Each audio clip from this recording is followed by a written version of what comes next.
There is no more worthy of a cause than taking care of those who take care of us. Dented Development Project will be hosting a Dine and Donate at the Grand Saloon in Clifton, New Jersey on March 25th. The Suffering Podcast will be there, and we hope you will too.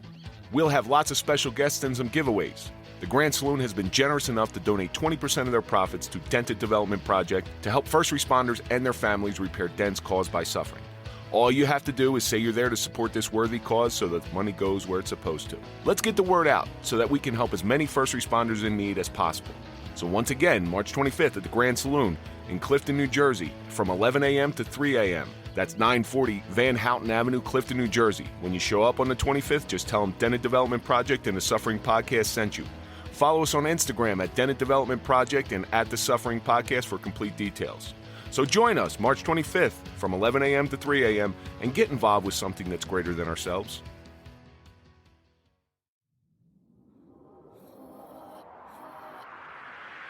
Welcome to the Suffering Podcast.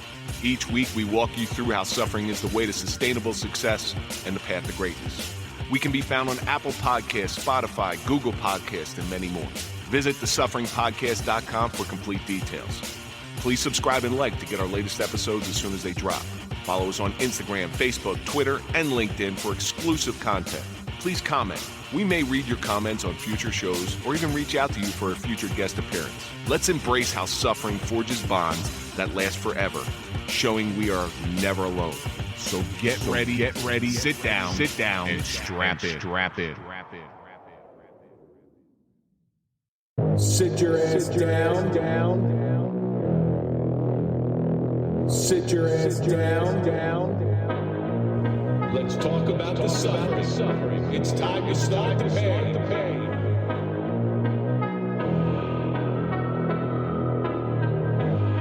Sit your ass down.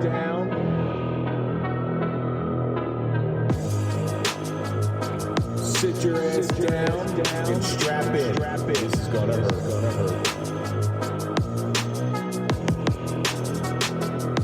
This is gonna hurt.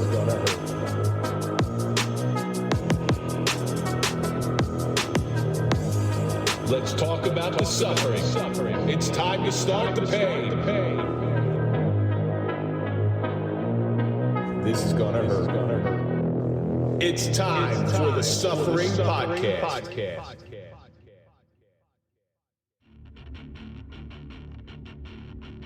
Dented Development Project is a 501c3 nonprofit organization with a mission to assist first responders and their families repair dents caused by suffering. Help us support the ones who take care of us selflessly. Dented things can still operate, but may not be as pretty as they once were. Make a difference and go to denteddevelopmentproject.com to get involved today. Our heroes need our help.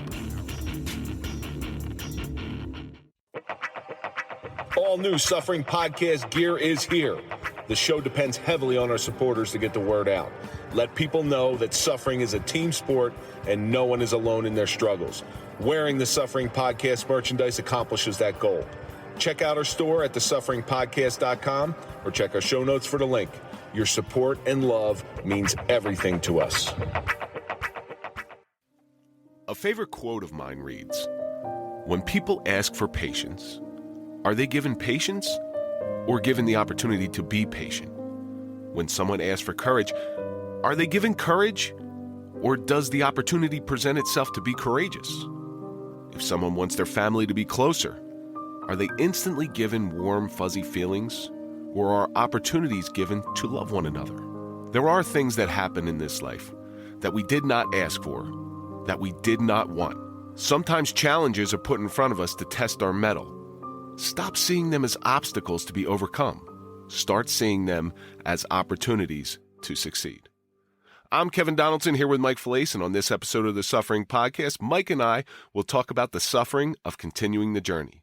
We've been put on this path for a reason, and we will persevere until we reach the end. Mike, nobody wanted to come in today.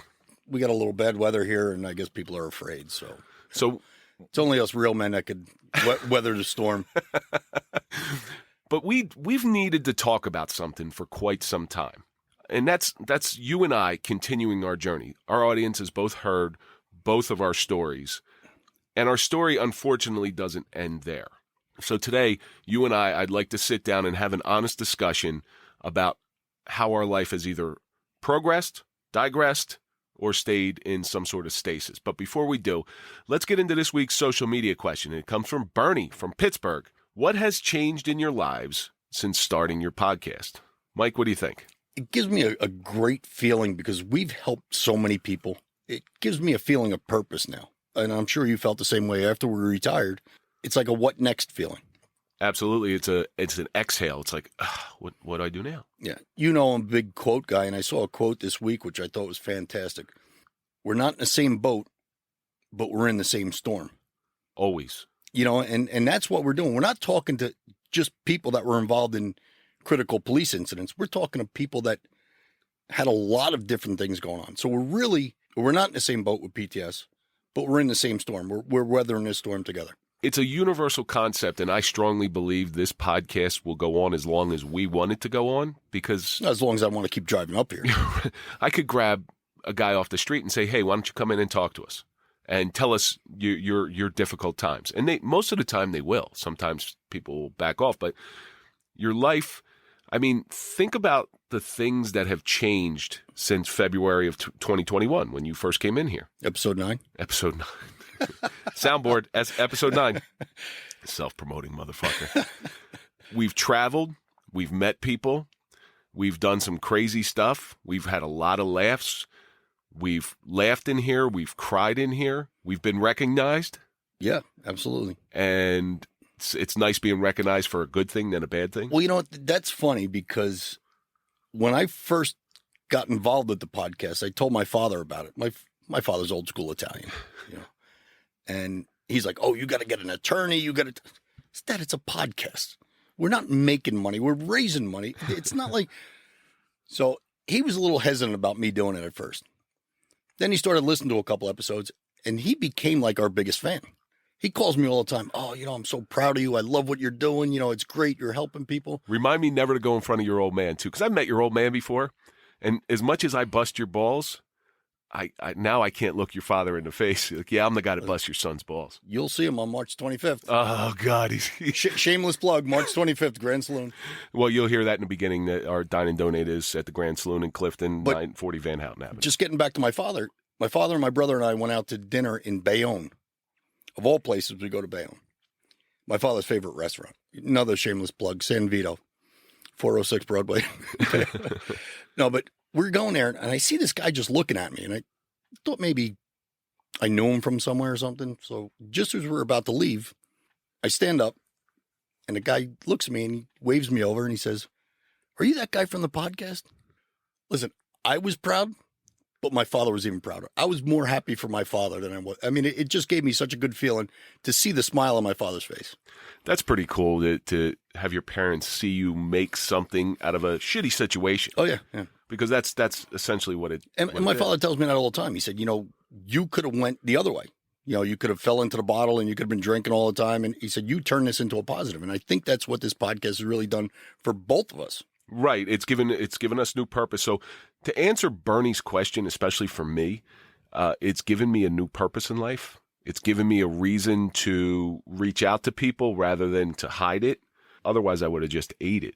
And that's no good for anybody. You know, I mean, that could be another show idea, you know, the suffering of being from Pittsburgh. So maybe if Bernie gave you a number, maybe we'll reach out to him. Yeah, you know, Bernie, listen, is this the same Bernie that you were telling me about? Yes, it is.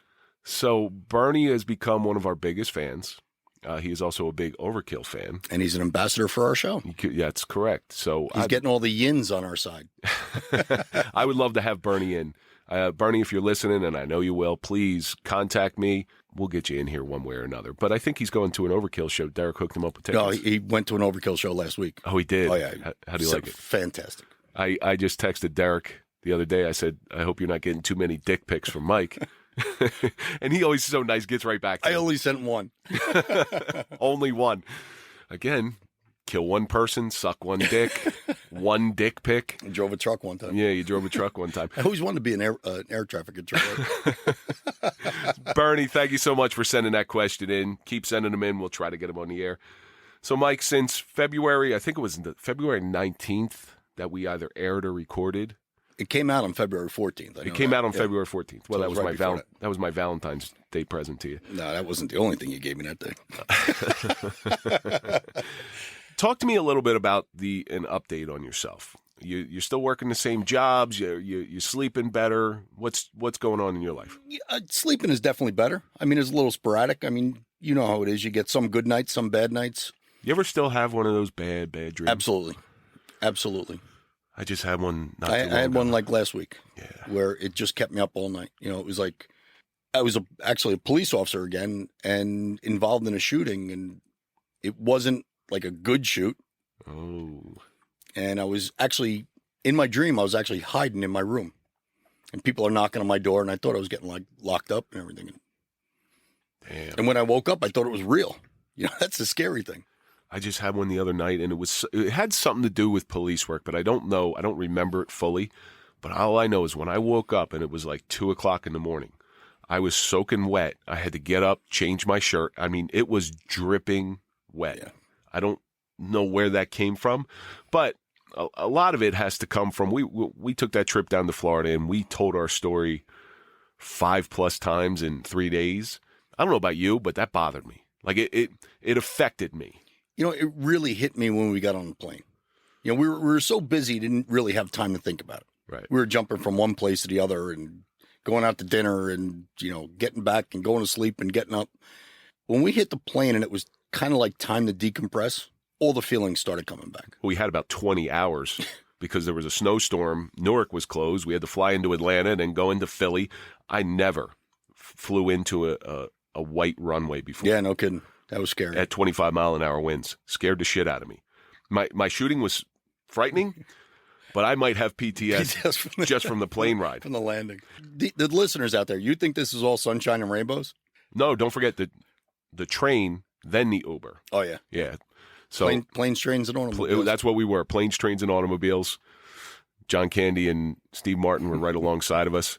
But that was honestly a nightmare. So there was no decompression because our flight got canceled at 12:30 on that night. We didn't get our flights again until about 2 o'clock in the morning, and we had to be at the airport by like 5 or 6. 5 or 6, yeah. There was no sleep in that night. No. It was a brutal time for me. I had a little bit tough time when I came back. I was happy to be home. Florida's not really for me. It's not my style of place. Someone called it God's waiting room. God's waiting room. You have two types of people down there. You have the elderly and you have the people out of rehab. And then you have some really nice areas, and then you have the next block is some really, really bad areas, and there's really no in between.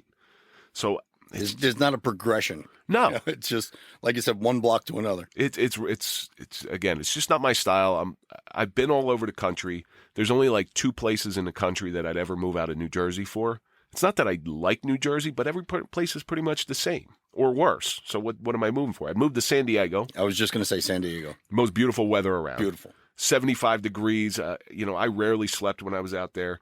There was a time when I would have moved to Las Vegas because Las Vegas was nice. I heard Las Vegas isn't so great anymore. Well, I mean, you're born and raised in the Atlantic City area, so that's right up your alley. It's not even the gambling. It's the atmosphere, I guess. I got a friend of mine that moved out there. I could hook you up with him. Those days are long gone. I got 2 young kids. Eddie Trunk from That Metal Show. Eddie Trunk, good friend of mine. He lives out in Vegas now. Well, he's got a house in Vegas. Yeah, well, that would be kind of fun to get on. So we've become somewhat ambassadors to change a certain stigma, and it sort of happened organically. When you and I were both involved in shootings, we had chronic PTSD. We have since changed that. We're trying to change. We're trying to change. We've changed ourselves, but we're trying to change the PTSD thing. And this whole show and our journey down with everybody else, it's a learning experience. Every day. So when I liked the idea of dropping the disorder portion of the PTS, but I couldn't articulate it why. And I think it was Tommy down from MSCS down in Florida, or I think that's where we had a real discussion about it. And I think the disorder needs to be dropped because you're not born with it. It's thrust upon you. Yeah, exactly. You were given this, something happened to you. You didn't want it to happen, but you dealt with it when it happened. the difference between PTSD and PTS is you weren't born with this trauma, with this brain injury. If you were born with it, we could stick with PTSD. Do you agree with that? Oh, yeah, without that. Like, I think you said it on Tommy's show that day. Someone breaks their arm, they don't have calcium breakage disorder. Right. It's a broken arm. It's something that happened to you. I believe a disorder is, like you said, is something that you're born with. Cerebral palsy. And I'm not downing those things at all. You know, you're born with cerebral palsy. You're born with, one nut, like you. Not to down those things at all. But those are issues that you have no control over. And we had no control over our stuff either. But it all comes down to that genesis. Did it happen? Was it thrust upon you, or were you born with it? Like cancer. So you're not, unless you're born with cancer as a baby, that could be considered a disorder. But nobody considers cancer a disorder. No, exactly. You don't have cancer disorder. You just have cancer. Correct. But we've also learned a lot about PTS. I used to think my definition of PTS, and I said it on episode 9, where... And 10, and 11, and 12. You want to get into the prairie fire thing, too? All right, Mr. Suffering is unto yourself, which you just said on the last show. We all tend to repeat ourselves, and we don't even realize we do it sometimes. We don't have much mental capacity left, so whatever is in our brain sometimes comes out. I've shot my load. There's not much left up there. And it's since changed. Because I always thought that it's knowing you're going to die and not dying and having to deal with the consequences. But what I've come to find is it is cumulative. It can be cumulative, where I think a more apt way to put it is being able to take so much stress until it fills that glass up. We always talk about the water in the glass theory, where the glass starts spilling over, and that's where the PTS starts coming out. I mean, you heard it, you hear it all the time. What's your tipping point? When someone hits their tipping point, is that when PTS starts? When you were a kid, you ever go to a playground and you got like the seesaws? Mm-hmm. You walk on the seesaw until you get to the middle. And then you go down. And then you go down. Is that your tipping point? Is that where PTS starts? You're walking up that seesaw, and all of a sudden it starts to go down, and now you start falling down. People can only take so much. With our events, the remainder of our glass got filled up in an instant. So my definition is correct for me. It's correct for me. However, we've come across so many different people that could be categorized having PTS that my definition doesn't fit for them. It's really hard for me to pigeonhole that. It's very hard for me to say, hey, you know what? Maybe I misjudged this. It was right to me at the time, but I don't think it's correct anymore. You take a guy like Gene Halberger. Correct. Not the same PTS. No. What happened with us happened with us. What happened with him is unthinkable. He's got PTS from that. And right. Listen, he can't feel our suffering. I could not even imagine his suffering. For him to come in and talk to us and still be the man he is today, I have the utmost respect for that guy. Right, because he didn't face death. And again, Death faced him. Death faced it, but I'm not. I'm trying to put the contrary point to my prior definition. He didn't face immediate death. He looked at his son dying, and maybe he wanted to die himself, but he wasn't put in a life or death situation, say like a rape victim or a shooting victim, where death is an imminent possibility, or a cancer victim, something like that. He was thrust. Billy Bart. Well, yeah, he's an anomaly. What a great. After we did Billy Bart's episode, I wanted to punch myself in the head saying why? Because going through this, sometimes you almost hate life. It's like you dread doing things. Well, because Billy Bart has such a positive outlook on everything, though. You think you're supposed to be stronger than this. And that's the problem with having any type of PTS is, for me anyway, I'm not that guy who has to ask for help. I'm the guy going out and helping other people. And now all of a sudden I'm in a situation where I got to ask for help. I feel weak as hell. It sucks. Like I said, after my neck surgery, the first time in my life I ever had to call an ambulance, because I don't want help. Right. I don't want to sit in the back of an ambulance and go to a hospital. And I'm sure you felt emasculated. I'm sure you felt weak, because do you remember what you said to me in the hospital? I don't know if you want to get into it. Probably not, but you were having such a rough time, and I could hear it in your voice that you were having. I know where you're going. Go ahead. You could say this. You were having such a rough time, and I Well, from just preface that, from the surgery, I had pretty much no use of my right arm. Correct. And there was problems with the surgery. You got the pneumonia, and you had to go back in, and you had to get it drained. It was scar tissue on my neck that I had to get surgically removed, and it was a nightmare. And I couldn't even come visit you. Like because I was in contact with your girlfriend. It was COVID. It was COVID, so I couldn't even come visit you. Just just to show my face, just to say, hey, bro, it's gonna be okay. Just give you a little bit of normalcy. You said if I could find a window, I'd jump out of it. I did walk around that one night, and I was looking for an open window in the hospital. Right. Because I didn't look down the road. I'm an immediate results guy. I wanted to have surgery and go out running that afternoon. My doctor told me, he said, one thing you have to have is patience. I said, Doc, in 55 years of my life, it's one thing I've never had is patience. But I did walk around the hospital one night looking for a window to jump out of. I can't imagine. I recently spent some time in the hospital and just sitting there. I was in a great room. I was in a really nice private room, and it was really well. It was pretty. It was nice and everything. But you're just sitting there, and you feel helpless. Like there's nothing to do. How many episodes of Friends can you watch? Because that's all you're doing. The only thing you're looking forward to is when your meal comes. I wasn't allowed to eat, and that was taken away from me. And I couldn't sleep because they were taking blood from me every 2 hours. So what do? I start messing around. I'm starting pressing buttons, and you hear the nurse come over. Stop that. Well, it's funny, too. They come in and they say, get some rest. Yeah. They come in every 2 hours, like you said, taking your blood pressure, taking this, I have a slow heart rate to begin with, but I was on the heart monitor the whole time. And once it went under 60, it starts beeping. Nurses are coming and everything. I said, is there any way to put that thing up to like 70? I'm not going to die. My heart rate's just going down. It's normally low. There was one guy that came in I felt bad for him too. And because I was so tired. He came in at about 2 a.m. I'm like, get the fuck out. Get out. Get out. I don't want you in here. But I got to take your blood. I'm like, they just took it. They just took it 2 hours ago. Get that blood. My blood hasn't changed. And one time too, it's funny, speaking about PTS and hospitals, when I was in there, they scheduled me for an MRI on my neck. It was going to be at 7 o'clock at night. 6:45, nobody comes to get me. I go out to the nursing. Oh no, someone comes in and says, your MRI was pushed to tomorrow morning at 7 o'clock. Okay, I get up early.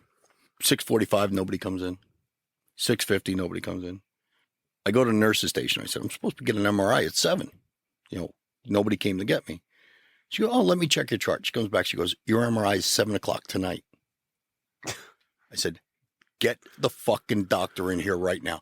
That's when the doctor came in. I said, I want my fucking MRI right now. I said, I'll sign myself out of this hospital. I'll go to another hospital and guarantee I get an MRI before 7 o'clock tonight. I was screaming at her. If you're anything like me, when I get frustrated like that, I get belligerent. Oh, yeah. I totally disrespected the doctor, and I feel bad about it, but she comes back, she goes, oh, we scheduled an MRI for in 15 minutes. Yeah, of course you did, Doc. Thank you. But they were going to do it at 7 o'clock. I was out of my mind, laying in bed for 4 days. Like you said, how many Friends reruns could you watch? You know what? I don't mind staring at Jennifer Aniston all day. I don't get that. I don't get that one. You've told me that before. But here's a little tip next time you go into the hospital, and for everybody out there who's listening. You want to have a nickel's worth of free fun? The toilets are so powerful in the hospital. You can flush anything down there. If you're sitting on a toilet and flush it, you may go down with it. You're right. You'll feel the suction. So take the toilet paper off the roll, take the end of the toilet paper and hold it loose on your fingers and flush, and then watch that whole roll disappear. It's hilarious, and see how far you can get before it breaks. Again, those little things to keep you occupied. But I'm sure they're used to that in there. Far be it from us to go off on a tangent. Yeah. What were you talking about? We're talking about PTS. Now we're in the hospital. No, we were talking about, we still have our dark times. Oh, yeah. We still have those low times. It's not that we're through this totally. And to be honest with you, if you were through it totally, I would say you scammed the pension board, which I know you didn't. I think PTS is a permanent thing. Absolutely. I don't think there's any totally getting over it. It's just how you deal with it. Correct. You got to have enough tools in your box in order to deal with all this stuff. We have more tools than we've seen, but a lot of it comes from perspective. We see some of the most horrible stories coming in here, from suicide to child molestation to We abuse. haven't had anybody in here that committed suicide, though. No, that would be a tough one. Well, you know what? We're trying to get Heather Campbell back, so she could bring somebody back. Yeah, no doubt. Yeah, she could. Well, we can get someone from the past, but yeah, we haven't had any of our show guests die yet where we need to go contact them. Have we?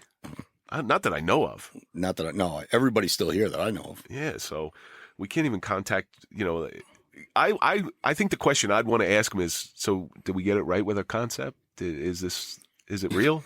Do you listen to it in heaven? Do they have Spotify up there? I want to find out, like, if Heather does come back, is there any demons in this room? Like, someone that came in with a deep, dark thing, did they leave something here? Did they leave a spirit here? I think some of them would have followed John Aleden or Mike Dowd. Yeah, that's very possible. But we've seen all this different trauma that's come in here. Do you have any one of them that stands out to you as being the worst? That it's something that's unbearable or unthinkable? I mean, like we said before with Gene, you called it the ultimate suffering, and that's the ultimate suffering. Yeah. But I take bits and pieces out of every one of them. I've had some good friends come in here. I had Richie Tuero, Lyndhurst High School football coach, who I just saw down in Atlantic City. Yeah. He's unmistakable, by the way. Oh, yeah. And Richie, I hope you're listening to this. I saw you from a mile away because I got to tell you, Rich, you're not a small guy. He's an offensive lineman. That's right. That's right. We have a nose for our own. Yeah, no kidding. We had EMS Eric, who's on our board of directors. I mean, his story's deep. He really, he sees shit on a daily basis. Like I said, we had Bobby Crudell, one of my best friends from childhood. He was telling me things here that I never knew about him. I never knew about his childhood. He's fucked up. I'm going to tell you, I got to read some of the texts sent back and forth. I can't read them on air. I really can't. I'll be canceled. We could do a whole show on Crudell's texts. They're brutal. Oh, yeah, without doubt. He's out of his goddamn mind. And the other one, which it's personal to me because I know it and I see it. Derek Taylor. The way he is with his son. Like I said, I've seen it up close and personal thousands of times. I love Derek to death. He's one of my great friends. As good of a friend he is to me, he's an even better father. It's just unbelievable the things he does for his son. And he's just a regular down to earth guy. Down to earth guy. And you'd never, aside from the look, he's got the rock star look, but just sitting down and talk to him, you'd never know he's a rock star. No, he's a pretty cool guy. I look at somebody like Artie Dell going through what he went through as a child, or even Mike DePalma. Mike DePalma had to do what he had to do over in Baghdad. Those things, they really weigh on you. And that's what I said. PTS is a lifelong thing now. What Artie Dell went through and what Mike DePalma went through. By the way, Artie Dell was molested as a child. He was sexually assaulted as a child. And started 1013 Survivors. Correct. He turned it into a positive. Right. What Mike DePalma went through, that's going to be in the back of your head for the rest of your life. Now, do you think... That's why I say PTS is forever. It's just how you deal with it. So if we had to give people a path on how to deal with their own PTS from our own playbook, because I don't know about you, but it makes me feel better to help somebody else, to pay that forward. Pay it forward, like you always say. Now, do you think if that was the advice that you had to give on how to not overcome, but deal with PTS, is to pay what you've learned forward? Yeah, absolutely. We went through something, and for the most part, we got through it. A little more dented, as we say. Yeah. But, we got through it. We learned from our experience. So if someone else goes through that, they could learn from our experience and from what we tell them. We talk all the time. The couple shootings that happen around here. I reached out to those departments right away, and I said, have the guy, have him call me or Kevin. We'll tell you what to expect. My shooting was the first fatal police shooting in my town's history, so nobody really knew what to do. I had nobody to reach out to. And since then, there's been another one. Now they're a little bit more... Two more. Now they're a little bit more well-versed. Yeah. But we went through that, and we know the system. We know what to expect. Back then, we had to learn on our own. Here's the other side to that.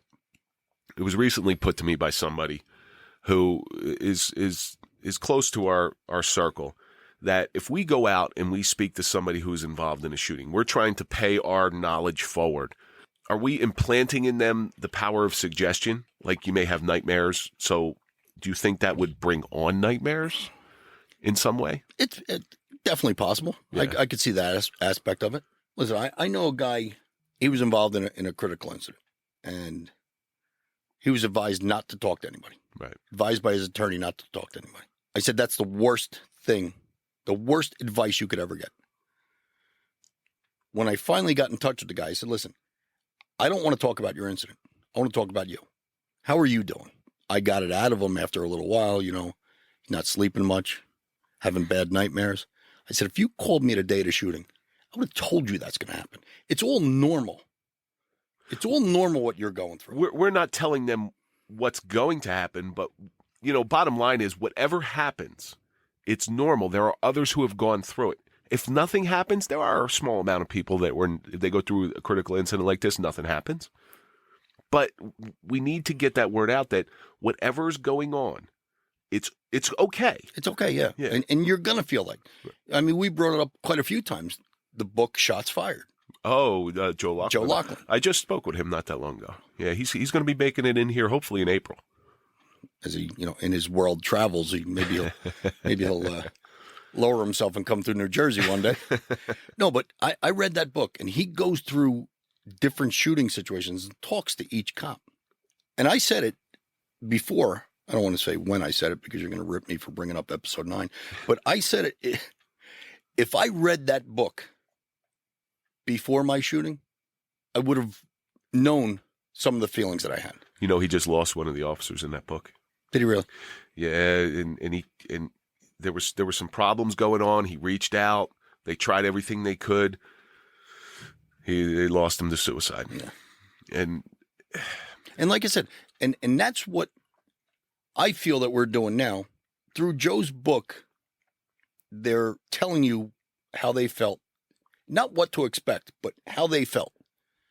And the feelings they were feeling. If I heard their story, because right after my incident, I thought I was fucked up. Me too. Why am I feeling like this? This isn't me. You get all these crazy feelings. But when you read that book, other people are feeling the same thing. And it kind of opened my eyes to it. And I feel that's what we're doing now. We're telling people almost what you might possibly go through, because everybody deals with it differently. Every week we sit down with whoever's in here. Today it's just you and I, and we have a group therapy session. Again, I'm the oldest person in here. Well, this is a drop ceiling in here, so I'm sure there's some things up here. And the other thing I want to bring up, when Crudell was here, yeah, he wore a hat because he's bald too. I wouldn't have been the only bald guy in here. And That's why it would have been the first time I wasn't the only bald guy. He wears the Goopaline, that's why. I always see him wearing that thing. Now I know why. Yeah, exactly. Is that what happens after 50? Because I'm only 2.5 years away. It might be just growing up in North Arlington. We all lose our hair. Was there a nuclear plant in North Arlington? No, we had high tension wires that ran through, and everybody that lived along that corridor. And lead paint? Eating lead paint like potato chips? We used to have it for lunch. Very nice, very nice. Lead paint sandwiches. Your PTS, your own personal PTS, as far away now, your shooting was September 14th? 16th, 2014. I get the 14th and the 16th all mixed up all the time. How has that spilled over into your life today? I look at things totally differently now. Right. I vowed to live every day like it's my last. You'd get this from a football mindset. Live your life like it's 4th and goal. You got to push through. You got to do something positive every day. We could just sit there and wallow in our own misery, but where's that going to get you? And I did that for a long time, but it's changed my life. Going through a divorce now, PTS isn't the only reason, but I think that's one of the catalysts for it. You're a different person. You're a different person, yeah. That person, I don't... And people from your past may not be able to deal with that different person. I've severed several relationships. Without doubt. Because I can't relate to them. And, I've been called a faker by people in my family. Some of those people who have done that, I vowed never to speak to again. I've deleted numbers from my phone. Correct. So those are the things, because I am not that same. I went to work on July 10th in the morning, and when I came home July 11th after midnight, totally different The person. same Kevin Donaldson didn't return home. Nope. He was lost in action. There are some things about me that are better, though. There are some things about me that are better. I've learned to deal with my own trauma, and it took me a while. Obviously not right afterward. It took me a while. I learned to deal with my own trauma where there are some little things that bother me, but the big things don't anymore. Well, you know, it's funny. You sent me that one picture a little while ago of you and your wife right after the shooting. Oh, yeah. The look on your face. I mean, you just had a look. You had that 1,000 mile stare. You know what? Well, I will put that up after this show airs. And if you want to see I'm always willing to give you content. See, I try to help you out all the time, pal. Well, I don't know where that picture came from. It looked like a casino or It was no, I know. I just don't know how I got my hands on that picture. I think I was trying to show my son a picture, and I was looking through old pictures, and that one popped up. So what had happened right after the shooting is my wife wanted to get me away for a while. Wanted to try to get me out of my funk that I was in. And that was probably 2 or 3 weeks afterwards. So we're going down to Atlantic City. She wanted to get away. Her and I went down to Atlantic City. And as a matter of fact, Artie Lang was playing down in Atlantic City. I call Artie up and I say, Artie, listen, I'm coming down. I had this thing go on. He's like, I'll get you tickets. What year was that? 2013. Because we had a PBA fundraiser and we won tickets to Artie Lang in Atlantic City. It was at the Borgata. Yeah, it was. Yeah. It might have been the same show. So the funny That's thing, funny. So he invited us down, invited us backstage, and you talk about your father being proud of you. Well, my father and mother went backstage, and Bob Levy was there, and Artie's there, and The Reverend Bob Levy. the Reverend Bob, who we've been in contact with. Hopefully, we'll get him on the show. But Artie really treated me very well back there because he understands a little bit more of trauma. At the time, him and I were a little bit closer than we are today. And he was still in the throes of his addiction at that point. Oh, serious. He still had a whole nose. And I just remember feeling lost when I'm there. And like I said, Artie treated me very well, brought me up to his hotel room. I walked with him through the casino, and it's real cool how they bring celebrities through the casino. You don't walk on the aisles, you walk through the slot machines because people are playing slots and they're less apt to look at you.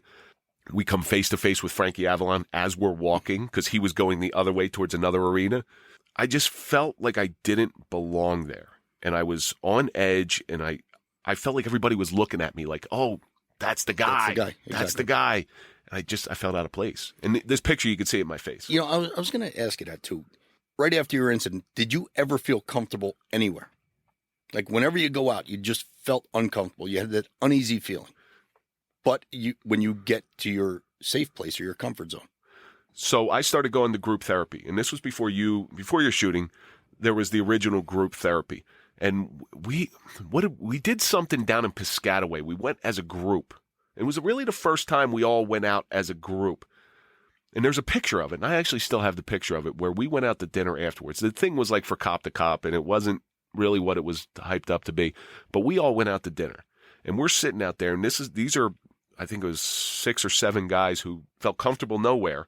All of a sudden, we started feeling comfortable. We start breaking each other's chops, and it was a great time. And that was the first time, and this is probably 6 or 7 months after my shooting, where I finally felt comfortable at least once. I didn't feel comfortable going. And the only place I felt comfortable was in my house and in the gym. Mm-hmm. Because, I was a certified personal trainer, so the gym was a place I was at all the time. That's one of the only places I felt comfortable. And I told you before, my shooting happened on a Monday night into Tuesday morning. I was a volunteer football coach, and we had a home game that Friday night. I stood on the sidelines, had the crowd behind me. I thought everybody was staring at me. I thought everybody's like staring and pointing. Like you said, that's the guy. That's the guy. him. That's the guy. I walked around the track of the football field the whole game, just watching the game. I just couldn't stand in place for and somebody up in the bleachers yelled to me, "Hey, Mike, good job. Thank you." Great gesture. I almost threw up right there. Somebody said something to me like that, and I said, I think I turned around and said, "Why don't you go fuck yourself?" I really did, and it was a visceral reaction. It wasn't. They mean well. Yes. They mean well, but when you're in that, I don't want to hear it. Like I said, right after the next, no, it was the same day because mine was 2:27 in the morning. I'm getting all texts from people, how you doing? You okay? You this, you. I get a text from another cop. The only thing the text said was, I need a debriefing. Who the fuck are you to ask me for a debrief? I didn't even talk to my department about it yet. And that was the only text I got from him. Dude, that fucking pissed me off. Never said anything to him. People came out of the woodwork after my shooting. Oh, yeah, they all want to be your friend now. Yeah. Oh, did you see that shooting in Roseland? I know that guy. Yeah. Yeah, well, unfortunately. But I held that story in for so long. I know you did too. But now that we've been out, we've done speaking engagements. We've been on show after show after show telling our story. Why don't you tell everybody some of the reactions? Like when we did the Blue magazine, when they got up and let us talk about it, just talking to the people. And I mean, they're primarily law enforcement based people, so they kind of get the feeling. Because I'm a firm believer, every first responder has some sort of PTS. True. Some sort of it, just how you deal with it. And maybe they didn't tip over that seesaw yet, just their reaction and their eyes fixated on you and they're listening to you. And some of them come up to you after it and say, thank you for what you did. Like I told you, you're a hero. I don't like the hero word. I have a problem with thank you for your service. Like when people say that, thank you for what I have a problem with that. I don't know why. Well, it's funny too, because you hooked me up with John Wiley from Law Enforcement Today Radio. And I did a radio interview with him and he was talking about the same thing. Mm-hmm. I said, I could count on one hand when I was working, how many times someone said, thank you for your service. Now that I'm retired. Oh, what do you do? I'm a retired police officer. Thank you for your service. I'm just now at that age where I could tell people I'm retired without the secondary question. Yeah. How old were you when you retired? How old are you? You were 49. You were 49. So you could have done it too. And you had 20 years in. So I only had 14 years in. So when I tell people I'm retired, especially because I was 39 when I did, wow, you retired early. Would you get the job when you were 12? Yeah, jerk off. I was in a shooting. You want to talk about it? Hey, listen, I was a little fat as a kid too. Let's talk about something else I'm really uncomfortable with. That the follow-up question. But now I can actually say, yeah, I got on early. 47, it all fits. I just tell them air traffic controller. Now, I got a question for you, though. Everybody that listens knows the studio is in your house. How does it affect you having all these different people with all these different backgrounds coming into your house and sitting in your house? We talked about John Elite. Right. You have a gangster coming into your house. I think the only one we ever talked about was Lee Rousson because your son was so excited that a professional football player was here. But you got a lot of these dented people that come into your house. How does that make you feel? I never really gave it much thought. I know my wife has. I know she's because we're putting her out because her she the other half of my basement is a gym. Is a gym and she does her personal training down there. But I think it's a judgment call, and that comes from a conversation. There's nobody that's stepped into this house, and I usually have a pretty good feeling. Nobody stepped into this house that I've ever felt uncomfortable about, John Elite included. Somebody like John, I see coming a mile away. I don't think I'd let Matt Cox in my house. I'm telling you right now, because that motherfucker, that's the guy that he'll rob you blind. Yeah, he'll walk out both of our wallets. Right. So, but great guy. Nice guy. But brilliant. Brilliant. He's got a brilliant criminal mind. That's an odd question. I never put much thought into it, and thankfully I haven't, because there's some people who have tried suicide, who have gone through really rotten things in their life, who have killed people. I guess I should be more nervous about it than I am. But we're not doing this. We have conversations with the guests before they come in, and I tell them very clearly, I'm not looking to hurt you. I'm looking to highlight your story and get you through to show that this is what's going to be, that this is something that's going to define you for the rest of your life. Well, what do you say? You're defined by your lowest common denominator. Correct. Now, when I went on, there was one show, and I won't mention the show in particular, but there was one show I went on where the host tried to get some sound bites from me. I think I did okay with them, But why are you trying to do that? Let's say I answered those questions wrong. Like, jerk off. This, why? Because that's going to be the promotion for a show. And they were. I think one of them, they're like, he asked me what was it like carrying a gun? And I said, well, it was like having a second dick. But there was more to it. But unfortunately, cut it, splice it. He took the soundbite. It's like having another dick. There was more to it than that. And I go on to talk about that, but that I didn't appreciate. That is a defense attorney move. It is. It is. Just that they don't ask you questions that they don't know the answers exactly. to. But you and I have taken our message and we've chosen to go one step further for it. And that's with the creation of Dented Development Project. We promote it heavily on this show, and I always considered the Suffering Podcast the media outlet for a nonprofit because, in all honesty, the podcast, I have a lot of fun doing it, and I know you have a lot of fun doing it, but it's really not our mission. No, the mission is, like you said, Dented Development Project. Yeah. Because that's what we're doing this for. I mean, you started the podcast to get the message out, to get the word out. I was still formulating the message. But the message was there with the name of the podcast, the Suffering Podcast. Right. We weren't going to bring in a Sunshines and Rainbow guy. Right. So the message was really there with just you naming the Suffering Podcast. Then we took that concept and we started rolling with it. And I mean, not to boost your ego, but it did happen after you came in. And I remember the whole thing. This is how the podcast is what it is today.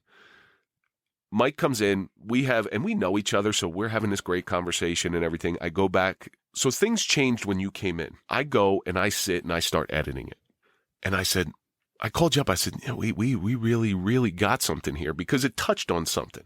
And it had nothing to do with, had very little to do with you being a police officer. It had to do with what you went through and how you dealt with it. Well, it was the same. We went through similar critical incidents. Correct. So we have that bond. But now we've reached out and gone the other way where we take people who we have no perspective on and they'll sit there and talk. We had Pamela Viverito is talking about an abused woman. I'm not an abused woman. Not today. I'm not an abused woman, so I have no perspective on what she's going to say. But and we tell everybody that comes in here, it's going to be just a conversation with mics in front of you. Like Pamela was scared shit to be here. Correct. She's like, I don't know what I'm going to say. Just calm down, relax. And it's just going to be like three people sitting around a table talking. Like I said, on the way up here, I talked to Bobby Crudell. He said it was so comfortable being in there. It was just like sitting around a bar drinking and talking to friends. And we're doing that. We're making people feel comfortable.